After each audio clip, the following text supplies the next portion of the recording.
Hello all, ரொம்ப நாள் கழிச்சு உங்களை இந்த வீடியோ மூலமாக சந்திக்கிறதுல ரொம்ப சந்தோஷம். ஒரு டெக்னாலஜி வீடியோ புதுசாக பார்க்க போகிறோம் இப்போது. ஐ திங்க் இது யூடியூப்பில் தமிழில் இந்த ZTNA அப்படின்னு ஒரு டெக்னாலஜி பற்றி எதுவும் வீடியோ இல்லை, அதனால் அதை போடலாம் அப்படின்னு சொல்லி ஒரு ஐடியா. ZTNA அப்படிங்கிற ஒரு புது டெக்னாலஜி இப்போ மார்க்கெட்டுக்குள்ளே வந்துகிட்டு இருக்கு. இது வந்து cyber security network architecture design பண்ணுறவங்களுக்கு ரொம்ப ஒரு தேவையான இன்ஃபர்மேஷனாக இருக்குங்கிறதுனால இதை பதிவு பண்ணுறேங்க. Actually zero trust security model or zero trust architecture அப்படின்னு ஒரு கான்செப்ட் இருக்குது. அதை முதல்ல நம்ம பார்த்துட்டு அதில் என்னென்னலாம் இருக்குங்கிறத தெரிஞ்சுக்கிட்டு அதுக்கப்புறம் இந்த ZTNAக்கு நம்ம வரலாம். இந்த ஜீரோ ட்ரஸ்ட் செக்யூரிட்டி மாடல் இல்லை ஜீரோ ட்ரஸ்ட் ஆர்கிடெக்சர் அப்படிங்கிறத 1994 யூனிவர்சிட்டி ஆஃப் ஸ்டிர்லிங் அப்படிங்கிற இடத்துல ஸ்டீஃபன் பால் மார்ஷ் அப்படிங்கிறவர் முதல்ல இந்த வேர்டை வந்து காயின் பண்ணுறாரு. அதாவது ஜீரோ ட்ரஸ்ட் அப்படிங்கிற வேர்டை காயின் பண்ணுறாரு. இது ஆக்சுவலாக ஏதோ ஒரு டெக்னாலஜி கிடையாது. அவர் க்ரியேட் பண்ணது வந்து ஒரு ஃப்ரேம் ஒர்க், ஒரு தியரம் அப்படிங்கிற மாதிரி வச்சுக்கலாம். நம்ம இந்த தியரமில் அவர் என்னென்னலாம் இருந்தால் இது ஜீரோ ட்ரஸ்ட்டு, எப்படியெல்லாம் பண்ணலாம் ஜீரோ ட்ரஸ்ட் அப்படிங்கிற மாதிரியான ஒரு பேசிக் வரையறையை கொண்டு வராரு ஆக்சுவலாக. அதுக்கப்புறம் அது நிறைய வருஷம் எவால்வ் ஆகி ரொம்ப வருஷத்துக்கு பிறகு இப்போ தான் நம்ம கையில் அது ஒரு டெக்னாலஜியாக மாறி வந்திருக்காங்க. ஸோ இப்போது இந்த ஜீரோ ட்ரஸ்ட் நெட்வொர்க் மாடலில் ஒரு சின்ன கான்செப்ட் எடுத்து நம்ம பேச போகிறோம். அதுக்கு முன்னாடி இப்போ என்ன இருக்குது அப்படிங்கிறத நம்ம தெரிஞ்சுக்கணும். இப்போது ஜென்ரலாக நம்ம நெட்வொர்க் ஆர்கிடெக்சர் கார்பரேட்ஸில் எப்படி இருக்குது, இது ஒரு இண்டிவிஜுவல் அப்படிங்கிறத விட இந்த டெக்னாலஜி மோஸ்ட்லி யாருக்கு ரொம்ப யூஸ்ஃபுல்லாக இருக்கும்னு கேட்டிங்கன்னா, ஒரு கார்பரேட்ஸ்க்கு, ஒரு நார்மல் கம்பெனி, ஒரு மீடியம் சைஸ் கம்பெனி, ஒரு ஸ்மாலர் சைஸ் கம்பெனி, இந்த மாதிரி ஒரு கம்பெனி வச்சு நடத்துகிறவங்களுக்கு ரொம்ப யூஸ்ஃபுல்லாக இருக்கும்.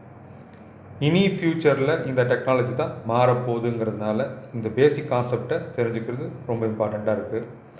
இதில் இப்போ மோஸ்ட் ஆஃப் த கம்பெனியில் இருக்கிற ஆர்கிடெக்சரில் பார்த்தோன்னா ஜென்ரலாக இப்படி தான் இருக்கும். எப்படின்னா, ஒரு பெரிமீட்டர் செக்யூரிட்டி அப்படின்னு ஒரு கான்செப்ட் வச்சுருப்பாங்க. பெரிமீட்டர் செக்யூரிட்டி அப்படின்னா நம்ம சொல்கிற ஃபயர்வால், UTM டிவைசஸ் சொல்லுவாங்க, unified thread management devices, firewall, இதெல்லாம் வந்து ஒரு பெரிமீட்டர் செட் பண்ணி வச்சுருக்கோம் அந்த கம்பெனிக்கு ஆக்சுவலாக. ஸோ அந்த கம்பெனியோட நெட்வொர்க்குள்ளே ஏதாவது உள்ளே வரணுன்னாலும் இல்லை வெளியில் போகணுன்னாலும் இது வழியாக தான் உள்ளே போக முடியும், இது வழியாக தான் வெளியில் வர முடியும். ஒரு கேட்வே மாதிரின்னு வச்சுக்கோங்களேன். இது இல்லாமல் என்ன பண்ணுவாங்க அப்படின்னு கேட்டிங்கன்னா, எல்லா யூஸருக்கும் ஒரு என் பாயிண்ட் செக்யூரிட்டின்னு ஒன்று கொடுப்பாங்க. ஸோ என் பாயிண்ட் செக்யூரிட்டி வந்து அவங்களோட லேப்டாப்பையோ இல்லை அவங்களோட ஏதோ எண்ட் யூசர் டிவைசஸையோ பாதுகாக்கிறதுக்காக வச்சுருக்கிற ஒரு ஆன்டிவைரஸ், ஆன்டி மால்வேர் சாஃப்ட்வேர், ஒரு பீஸ் ஆஃப் சாஃப்ட்வேர், அந்த ஹார்ட்வேரை அது பாதுகாக்கிற வேலையை அது பார்க்கும். இது தவிர்த்து இந்த என் பாயிண்ட் டிவைஸ் அந்த கம்பெனியோட நெட்வொர்க்கை அக்சஸ் பண்ணணும் அப்படின்னா அது இந்த பெரிமீட்டர் செக்யூரிட்டி வழியாக தான் உள்ளே வரணும்.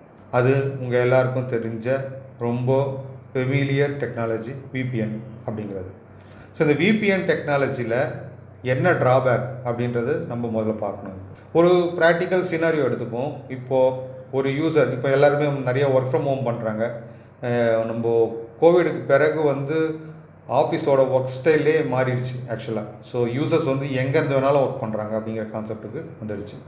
ஸோ இப்போ ஒரு யூசர் வந்து வீட்டிலேருந்து வேலை செய்கிறாங்க அப்படின்னா அவங்களோட லேப்டாப்பில் ஃபஸ்ட்டு என்ன பண்ணுவாங்க, ஒரு VPN கிளைண்ட்டுன்னு ஒன்று இருக்கும், அதை முதல்ல எக்ஸிக்யூட் பண்ணுவாங்க. அந்த கிளைண்ட்டை எக்ஸிக்யூட் பண்ணோடனே அது அவங்க கம்பெனியோட பெரிமீட்டர் செக்யூரிட்டி, அதாவது VPN சர்வராகவோ இல்லை VPN கான்சன்ட்ரேட்டராகவோ இருக்கும். அங்கே வந்து அது அவங்களோட ஆத்தென்டிகேஷன் அந்த இதெல்லாம் கொடுத்து வச்சுருப்பாங்க, யூசர் ஐடி பாஸ்வேர்டெலாம் வச்சு அவங்களோ பர்டிகுலர் யூசர் தானா அப்படிங்கிறத ஐடென்டிஃபை பண்ணிவிட்டு இவங்க லேப்டாப்புக்கும் அந்த சர்வருக்கும் நடுவில், அந்த பெரிமீட்டருக்கும் நடுவில் ஒரு செக்யூர்டு கனெக்ஷனை எனேபிள் பண்ணிடும். அதாவது எல்லா டிவைஸுமே இன்டர்நெட்டில் கனெக்ட் ஆகி தான் யூஸ் பண்ணுறாங்க. அப்படி இன்டர்நெட்டில் கனெக்ட் ஆகி யூஸ் பண்ணுற டிவைஸஸ்ஸு ஆஃபீஸோட முக்கியமான சர்வர்ஸை டைரெக்டாக இன்டர்நெட்டில் அக்சஸ் பண்ணும்போது ஹேக்கர்ஸ் அதை நடுவில் வழிமறித்து இம்பார்ட்டண்ட் இன்ஃபர்மேஷனை எடுத்துடலாம் அப்படிங்கிற ஒரு காரணத்துக்காக க்ரியேட் பண்ணப்பட்ட டெக்னாலஜி தான் VPN அப்படிங்கிறது முதல்ல. ஸோ ஒரு ஆஃபீஸோட எம்ப்ளாயி வீட்டிலேருந்து அவரோட VPN அப்படிங்கிற ஒரு சின்ன சாஃப்ட்வேரை எனேபிள் பண்ணார் அப்படின்னா அவரோட லேப்டாப்புக்கும் அவங்க ஆஃபீஸில் இருக்கிற பெரிமீட்டருக்கும் நடுவில் ஒரு செக்யூர்டு டனல் க்ரியேட் ஆகிடும். டனல்னால் இப்போ இன்டர்நெட் வந்து ஒரு பெரிய பைப்பாக நினச்சிக்கோங்க. அந்த பைப்புக்கு நடுவில் உங்களுக்கும் ஆஃபீஸ்க்கு நடுவில் ஒரு தனி ஸ்பெஷல் பைப்பு ஒன்று கனெக்ட் ஆகிடுச்சுன்னு வச்சுக்கோங்க. ஸோ உங்கள் டேட்டாலாம் நார்மலான இன்டர்நெட்டில் போகிறதுக்கு பதிலாக உங்களுக்கும் கம்பெனிக்கும் எஸ்டாப்ளிஷ் ஆன அந்த சின்ன பைப்பு வழியாக டேட்டா டிரான்ஸ்மிட் ஆகுது உங்கள் ஆஃபீஸ்க்கு. அப்படின்னும் போது அந்த பைப்புக்குள்ளே யாருனாலையும் நுழைய முடியாது. அந்த இன்டர்நெட்டில் உலாவிட்டு இருக்கிற யாருனாலையும் அந்த பைப்புக்குள்ளே நுழைய முடியாது. ஏன்னா அதுக்குள்ளே போகிற டேட்டா எல்லாமே என்கிரிப்டட் அப்படிங்கிற மாதிரியான ஒரு கான்செப்ட் தான் விபிஎன் அப்படிங்கிற டெக்னாலஜி. இது ரொம்ப பழைய டெக்னாலஜி. அன்னிலேருந்து இன்றைக்கி வரைக்கும் எல்லா கம்பெனிஸ்லையும் இந்த விபிஎன் யூஸ் பண்ணிகிட்ருக்கோம். இந்த விபிஎன்னை 2 விதமான யூசர்ஸ் யூஸ் பண்ணுவாங்க. ஒன்று நான் இப்போ ஏற்கனவே சொன்ன சினாரியோ. இன்னொன்று ஒரு யூசர்ஸ் எப்படின்னா மோஸ்ட்லி ஹேக்கர்ஸ் இல்லைனா எத்திக்கல் ஹேக்கர்ஸ், ஐடென்டிட்டியை வெளியே தெரியக்கூடாதுன்னு நினைக்கிற சில ஆக்டிவிஸ்ட், இவங்களாம் என்ன பண்ணுவாங்கன்னா ஒரு விபிஎன் கிளைண்ட்டை, அவங்க கமர்ஷியல் விபிஎன் கிளைண்ட்டை வாங்கிட்டு வேற ஒரு கண்ட்ரியில் இருக்கிற விபிஎன் கான்சன்ட்ரேட்டர் விபிஎன் சர்வரோட கனெக்ட் ஆகிட்டாங்க அப்படின்னா அவங்க லிட்ரலாக அந்த கண்ட்ரியில் இருக்க மாதிரி கனெக்ட் ஆகிடும். அப்போது அங்கே இருந்து அவங்க ஒர்க் பண்ணுற மாதிரி ஆகிடுச்சு அப்படின்னா அவங்களோட ஐடென்டிட்டி, அவங்களோட லொக்கேஷன் ஐடென்டிட்டி இதெல்லாமே வெளியில் தெரியாமல் இருக்கும். அதுக்காகவும் இதை யூஸ் பண்ணுவாங்க. ஸோ இந்த யூஸ் கேஸை 2 விதமாக நம்ம பிரிச்சுக்கலாம். ஒன்று வந்து corporate users working from home அப்படிங்கிற கான்செப்டில் வீட்டிலேருந்து விபிஎன் போட்டு யூஸ் பண்ணுறவங்க. இன்னொருத்தர் ஜென்ரல் பப்ளிக்லி அவைலபிள் விபிஎன் சர்வர்ஸை யூஸ் பண்ணுறவங்க. இந்த 2ஆக பிரிச்சுக்கலாம். ஏனுங்கிறது ZTNA டெக்னாலஜி நம்ம பார்க்கும்போது நமக்கு கிளாரிட்டியாக புரியும். இப்போது இந்த விபிஎன் டெக்னாலஜியில் என்ன ட்ராபேக் அப்படிங்கிறத ஒரு சின்ன ஒரு எக்ஸாம்பிளில் பார்த்துருவோம். சரி, இப்படி டனல் எஸ்டாப்ளிஷ் ஆகிடுச்சுன்னா என்ன ஆகும் அப்படின்னா அந்த பெரிமீட்டர் உங்களை ட்ரஸ்ட் பண்ணிடுச்சுன்னு அர்த்தம். இப்போ உங்களோட எண்ட்யூசர் டிவைஸ் கம்பெனியோட நெட்வொர்க்கில் இருக்கிற சர்வரை டைரெக்டாக ஆக்சஸ் பண்ணலாம். நீங்கள் ஆல்மோஸ்ட்டு கம்பெனி உள்ளே உட்காந்துட்ருக்க மாதிரி ஒரு கணக்கு. அப்படின்னா என்ன மீனிங்கு? ஒன்ஸ் நீங்கள் விபிஎன் எஸ்டாப்ளிஷ் ஆகிடுச்சு அப்படின்னா ஐ ட்ரஸ்ட் யூ அப்படிங்கிற மாதிரி கான்செப்ட் ஆகிடுச்சு. அதுக்கப்புறமா உங்களை நான் கண்டுக்க மாட்டேன், நீங்கள் என்ன வேணால் பண்ணலாம், உள்ளே வாங்க, எல்லா ஆக்சஸும் உங்களுக்கு உண்டு, எல்லா சர்வர்ஸையும் யூஸ் பண்ணிக்கோங்க. ஆஃப்கோர்ஸ் உங்களுக்கு யூசர் ஐடி பாஸ்வேர்டு இருக்கணும், அந்த சர்வருக்கு உள்ளே போகிற ப்ரிவிலேஜ் இருக்கணும், அதெல்லாம் வேறு. ஒரு ப்ரிவிலேஜ் இருக்கணும் அப்படின்னு சொல்லும்போது யூசர் ஐடி பாஸ்வேர்டு கொடுத்து போகிறது அப்படிங்கிறது உள்ளர நுழைஞ்சு அதை யூட்டிலைஸ் பண்ணுறது அது ஒரு விதம். பட் அந்த சர்வரோட யூசர் ஐடி பாஸ்வேர்டு என்கிட்ட இல்லைனாலும் அந்த சர்வர் வரைக்கும் என்னால் போக முடியும், அதாவது அக்சஸ் பண்ண முடியும். ஃபார் எக்ஸாம்பிள் அதோட யூஆர்எல்லை நான் ப்ரௌசரில் போட்டால் எனக்கு கிடைக்க ஆரம்பிச்சிடும். ஏன்னா நான் இப்போ கம்பெனியோட இன்டர்னல் நெட்வொர்க்குள்ளே வந்துட்டேன். எப்போ என் விபிஎன் அப்படிங்கிறத ட்ரஸ்ட்டு பண்ணிடுச்சோ அப்போவே நான் கம்பெனியோட இன்டர்னல் நெட்வொர்க்குள்ளே வந்துட்டேன். அதுக்கு பிறகு என்னோட எண்ட்யூசர் டிவைஸில் ஏதோ ஒரு மால்வேர் அட்டாக் இருந்து அந்த மால்வேர் அட்டாக் மூலமாக உங்கள் கம்பெனிக்குள்ளே இருக்கிற நெட்வொர்க்குள்ளே யாரோ ஒரு ஹேக்கர் நுழைஞ்சி அங்கே இருக்கிற எல்லா டீட்டெயில்ஸையும் அவங்களால எடுக்கிறதுக்கு முடியுமான சாத்தியம். என் பாயிண்ட் இருக்குது, செக்யூரிட்டி இருக்குது, எல்லாம் இருக்குதுன்னாலும் எந்த செக்யூரிட்டியும் 100% செக்யூரிட்டி கிடையாது. ஆல்வேஸ் ஒரு டவுட்ஃபுல்னஸ் 1% எல்லா செக்யூரிட்டியும் இருந்துகிட்டே இருக்குது. ஸோ அப்படி இருக்கும்போது அட்டாக் நடக்கிறதுக்கு வாய்ப்பு உண்டு. ஏதோ ஒரு சாஃப்ட்வேரில் இருக்கிற பக்குனாலேயோ, நிறைய பார்த்துருக்கோம் நம்ம அந்த SolarWinds அட்டாக் அந்த மாதிரிலாம் நிறைய பார்த்துருக்கோம். ஸோ ஏதோ ஒரு பக்குனாலேயோ, ஏதோ ஒரு அவுடேட்டட் ஆப்ரேட்டிங் சிஸ்டத்தில் இருக்க பேட்ச்னாலேயோ, வேறு ஏதோ ஒரு காரணத்தினாலேயோ அட்டாக் அந்த லேப்டாப்பில் நடந்துருச்சு அப்படின்னா ஒன்ஸ் விபிஎன் டனல் எஸ்டாப்ளிஷ் ஆன பிறகு உங்கள் பெரிமீட்டருக்குள்ளேயும் அந்த மால்வேர்னால் நுழைஞ்சி தேவையான விஷயத்தை எடுத்துகிட்டு போக முடியும். ஸோ ட்ரஸ்ட் பண்ணுறதுனால வர பாதிப்பு இது மாதிரி நிறைய எக்ஸாம்பிள்ஸ் நமக்கு லைவாக இருக்குது. நிறைய கம்பெனிஸ் இது மாதிரி அட்டாக் ஆகிருக்கிறாங்க.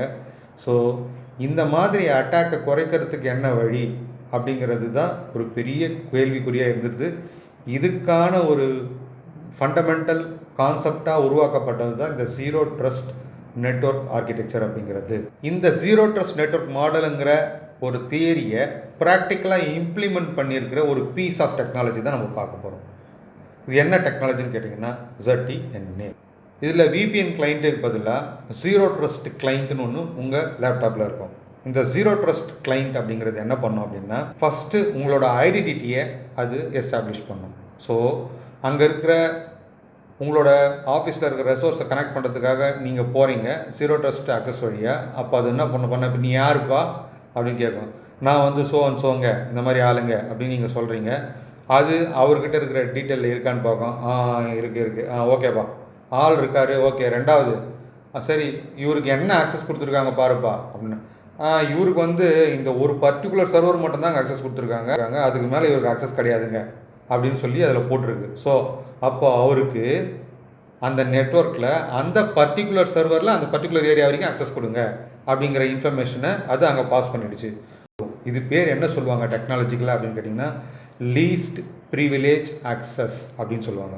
ஆனால் இந்த லீஸ்ட் ப்ரிவிலேஜ் ஆக்சஸ் கொடுக்கறதுக்கு முன்னாடியே அது வேறு சில கண்டிஷன்ஸை எஸ்டாப்ளிஷ் பண்ணும். அதுதான் செக்யூரிட்டி போஸ்டர் அப்படிங்கிறது.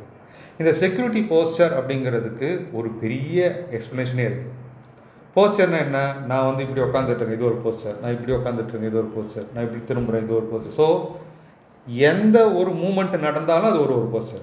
ஜீரோ ட்ரஸ்ட் நெட்வொர்க் ஆக்சஸில் உங்களோட செக்யூரிட்டி போஸ்டரை அது கண்காணிச்சிட்டே இருக்கும். இந்த செக்யூரிட்டி போஸ்டர் இப்படி இருந்தால் மட்டும்தான் உங்களுக்கு அக்சஸ் கொடுக்கணும் அப்படிங்கிற ஒரு பாலிசி அது மேனேஜ் பண்ணிகிட்டு இருக்கும். ஸோ நீங்கள் என்ன தான் ஜீரோ ட்ரஸ்ட் நெட்வொர்க் போட்டு அக்சஸ் பண்ணிட்டீங்க, உங்களோட ப்ரௌசரில் ஓப்பன் பண்ணிட்டீங்க, உங்களுக்கு அக்சஸ் கிடச்சிருச்சு, நீங்கள் ஒரு சாஃப்ட்வேர் அக்சஸ் போட்டு உள்ளரை யூஸ் பண்ணிகிட்டே இருக்கீங்க, உங்களுக்கு கொடுத்துருக்க லீஸ்ட் ப்ரிவிலேஜ் அக்சஸ் பிரகாரம் உங்கள் சாஃப்ட்வேரை நீங்கள் யூஸ் பண்ணிகிட்டே இருக்கீங்கன்னு வச்சுக்கோங்க ஒரு எக்ஸாம்பிளுக்கு. இப்போது ஆஃபீஸோட பாலிசியில் ப்ரௌசரோட வெர்ஷனு இப்போ 12க்கு கீழே இருந்தால் அதை அலோவ் பண்ணாதீங்க அப்படின்னு சொல்கிறாங்கன்னு ஒரு புது பாலிசி அங்கே எழுதிட்டாங்கன்னு வச்சுக்கோங்க. இப்போ நீங்கள் ஆல்ரெடி ஆக்சஸ் பண்ணிகிட்ருக்கீங்க உங்கள் அப்ளிகேஷனை, உங்கள் ப்ரௌசரோட வெர்ஷன் வந்து இப்போது 12க்கு கீழே இருக்குதுன்னு வச்சுக்கோங்க. 12 கீழே இருந்ததுன்னா ஆட்டோமேட்டிக்காக அடுத்த செகண்ட் அந்த பாலிசி அங்கே இம்ப்ளிமெண்ட் ஆன செகண்டு உங்களுக்கு ஆக்சஸ் கட் ஆகிடும். ஏன் அப்படின்னா அந்த ஜீரோ ட்ரஸ்ட் என்ன பண்ணும், உங்களோட செக்யூரிட்டி போஸ்டரை பார்த்துக்கிட்டே இருக்கும்.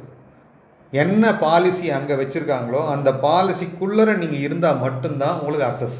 அந்த பாலிசியிலேருந்து எந்த மூமெண்ட்டு நீங்கள் மாறினீங்கனாலும் உங்களுக்கு அக்சஸ் கிடையாது. ஆனால் விபிஎனில் எப்படி, ஒன்ஸு யூசர் ஐடி பாஸ்வேர்டு கொடுத்து நீங்கள் எஸ்டாப்ளிஷ் ஆகிட்டீங்களா, வருக வருக எதை வேணாமாலும் எடுத்துக்கொள்ளுங்கள், எல்லா அக்சஸும் உங்களுக்கேன்னு கொடுத்துரும். பாஸ்வேர்டு யூசர் ஐடி பற்றி நான் பேசலை, அக்சஸ் உள்ளர போய் எந்த ரெசோர்ஸை வேணாலும் உங்களால் அக்சஸ் பண்ண முடியும், அதை பற்றி நான் பேசுகிறேன். ஆனால் ZTNA-ல உங்களால் எதையும் அக்சஸ் பண்ண முடியாது. எதை உங்களுக்கு அசைன் பண்ணியிருக்காங்களோ அந்த பர்டிகுலர் பேலோட மட்டும்தான் உங்களால் அசைன் பண்ண முடியும், மற்ற எதையுமே உங்களால் யூஸ் பண்ண முடியாது. இதுதான் ரெண்டுத்திற்கு இருக்கிற மேஜர் டிஃப்ரென்ஸ். அப்போ என்ன ஆகும், உங்களோட ஆன்டிவைரஸ் வெர்ஷன் கம்மியாக இருக்கா, அக்சஸ் கட்டு. உங்களோட OS அப்டேட் இல்லையா, அக்சஸ் கட்டு. ஸோ இந்த மாதிரி நான் ஃபைன் டியூன் பண்ண முடியும், அந்த செக்யூரிட்டி போஸ்டரை நான் ஃபைன் டியூன் பண்ணிகிட்டே போக முடியும். இவ்வளோ கண்டிஷன்ஸ் எல்லாத்தையும் நீ மீட் பண்ண மட்டும்தான் நான் உன்னை உள்ளே அலோவ் பண்ணுவேன், இல்லைன்னா அலோவ் பண்ண மாட்டேன். ஏன் இந்த மாதிரி அப்படின்னா ஜீரோ ட்ரஸ்ட் அப்படிங்கிற பேர்லேயே உங்களுக்கு ரொம்ப கிளியராக இருக்குது. அது எப்படி நினைக்கும்னு கேட்டிங்கன்னா, என் நெட்வொர்க்கு வெளியில் இருக்கிறவங்க எல்லாரையுமே ஹேக்கராக தான் நான் பார்க்குறேன் அப்படின்னு சொல்லும். அப்படின்னா என்ன அர்த்தம்னா, நான் யாரையுமே நம்பலை, அதுதான் ஜீரோ ட்ரஸ்ட். நான் யாரையுமே நம்பலை அப்படிங்கிற மாதிரி அது நினச்சிக்கும். வெளியில் இருக்கும் எல்லாருமே ஹேக்கர் தான். உள்ளே வரதுக்கு முன்னாடி யாராக இருந்தாலும் நான் வெரிஃபை பண்ணி தான் அனுப்புவேன். அது வெரிஃபை பண்ணிக்கிட்டே இருப்பேன், வெரிஃபை பண்ணி அனுப்பவும் இல்லை, வெரிஃபை பண்ணிக்கிட்டே இருப்பேன். உள்ளர வரையா செக்யூரிட்டி போஸ்டர் கரெக்டாக இருக்கா, உன் ஐடென்டிட்டி நான் எஸ்டாப்ளிஷ் பண்ணிட்டேன்னா உனக்கு லீஸ்ட் ப்ரிவிலேஜ் அக்சஸ் கொடுக்குறேன். இதுதான் ZTNA டெக்னாலஜி. ஸோ உங்களுக்கு புரிஞ்சிருக்குன்னு நினைக்கிறேன். ஸோ நான் ஏற்கனவே டைட்டிலில் போட்டிருந்தேன், VPN அப்படிங்கிற கான்செப்ட் அப்போ போயிடுமா அப்படின்னு சொல்லி. VPNங்கிற கான்செப்ட்டு அவ்வளோ சீக்கிரம் அழிஞ்சிடாது. இன்னொரு விஷயம், நான் இந்த VPNன்ற கான்செப்டை 2 யூஸ் கேஸாக பிரித்து போட்டிருந்தேன். ஒன்று கார்ப்பரேட் நெட்வொர்க்ஸில் இருக்கிற VPN, இன்னொன்று வந்து இண்டிவிஜுவல் யூசர்ஸ் அவங்களோட ப்ரைவேசி ஐடென்டிட்டிக்காக யூஸ் பண்ணுற VPN. இண்டிவிஜுவல் யூசர்ஸ் யூஸ் பண்ணுற ப்ரைவேசி ஐடென்டிட்டிக்கான VPN அப்படியே தான் இருக்கும். அது அவ்வளோ சீக்கிரம் அழியாது, அது இன்னும் ரொம்ப நாள் கூட வர்றதுக்கு வாய்ப்பு இருக்குது. ஏன்னா அதோட யூஸ் கேஸ் வேறு. ஆனால் கார்ப்பரேட்டுக்குள்ளே இருக்கிற VPN அந்த கிளைண்ட்டு டீட்டெயில்ஸ் எல்லாமே மாறுறதுக்கு ரொம்ப நாள் இல்லை, ஆல்ரெடி நிறைய பேர் மாறிக்கிட்டே வராங்க. ஏன் எல்லோரும் இந்த ZTNA நோக்கி போகிறாங்க, வெறும் செக்யூரிட்டிக்காக மட்டுமா அப்படின்னா, இதில் இன்னொரு மெயினான கான்செப்டையும் பார்க்க வேண்டியிருக்கு. இப்போ உங்களுக்கு தெரியும், க்ளவுட் கம்ப்யூட்டிங் வந்து எல்லா இடத்துலையும் பயங்கரமாக ப்ராபகேட் ஆகிடுச்சு. ஸோ ஆன் ப்ரமிசஸ்லேயும் சில சர்வர்ஸ் இருக்கும், க்ளவுட்லேயும் சில சர்வீஸ் இருக்கும். இந்த மாதிரி மிக்ஸ்டாக யூஸ் பண்ணுற கம்பெனிஸு நிறைய பேர் இருக்காங்க. ஸோ இப்போ எப்படி பாதுகாக்கிறது, நீ ஆஃபீஸ்க்குள்ளே வரும்போது என்னோடய ஃபயர்வால் இருக்கும், அங்கே வச்சு நான் உன்னை மானிட்டர் பண்ணிப்பேன், பார்த்துப்பேன். ஆனால் நீ வெளியில் உட்காந்துட்ருக்க அப்படின்னும்போது நான் உன்னை எப்படி மானிட்டர் பண்ணுறது, நீ க்ளவுட் ஆக்சஸ் பண்ணும்போது அங்கே நான் என்ன எப்படி உன்னை மானிட்டர் பண்ணுறது, இந்த மாதிரி ஒரு நிறைய கன்ஃபியூஷன் ஸ்டேட்ஸ் வருது இந்த செக்யூரிட்டி பார்க்கும்போது. இது எல்லாத்துக்கும் ஒரு செக்யூரிட்டி சொல்யூஷன் ஒரே இடத்துலேருந்து மேனேஜ் பண்ணோம் அப்படிங்கிறதுக்காக கொண்டு வரப்பட்டது அந்த ஜீரோ ட்ரஸ்ட் நெட்வொர்க்கு. இதில் வந்து நம்ம இப்போ ZNAன்றதை பற்றி பார்த்துருக்கோம். இதில் இன்னொரு மெயினான கான்செப்ட் இருக்குது. அதை நம்ம பார்க்கும்போது இன்னும் கிளியராக இருக்கும். அது வரைக்கும் இந்த கான்செப்ட் அண்டர்ஸ்டாண்ட் பண்ணுங்கள். உங்களுக்கு எதாவது டவுட் இருந்ததுன்னா கமெண்ட்ஸில் போடுங்க, கண்டிப்பாக ரிப்ளை பண்ணுறேன். இந்த வீடியோ பிடிச்சிருந்தா ஷேர் பண்ணுங்கள், லைக் பண்ணுங்கள். Thank you very much.